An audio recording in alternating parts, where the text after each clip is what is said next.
Xin chào các chị em, hôm nay em Thanh sẽ quay lại cái video này để tiếp tục trả lời các câu hỏi của chị em rằng dung dịch vệ sinh chầu không của hãng Amnature có trị được viêm nhiễm phụ khoa hay là không. Thì trước hết để trả lời cái câu hỏi này thì mình phải biết được rằng cái thành phần và từng cái công dụng và thành phần ở trong cái chai dung dịch vệ sinh chầu không này là gì.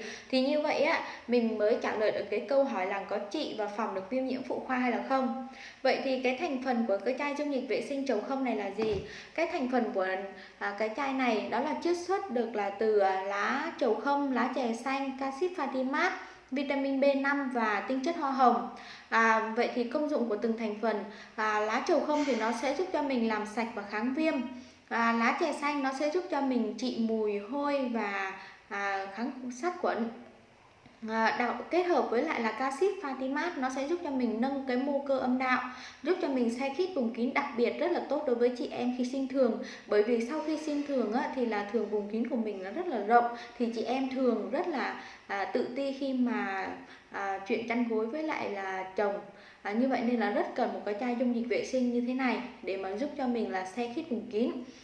Kết hợp với lại là tinh chất hoa hồng và vitamin B5 nó giúp cho vùng kín của mình sáng hồng, mịn màng và đặc biệt có một hương thơm rất là dễ chịu.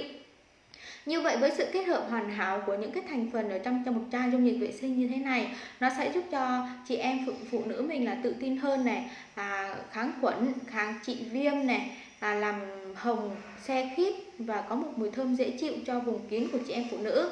Như vậy thì chị em phụ nữ mình nên sở hữu một cái chai dung dịch vệ sinh như thế này để bảo vệ cái vùng kín của mình suốt 24/24 giờ. Chị em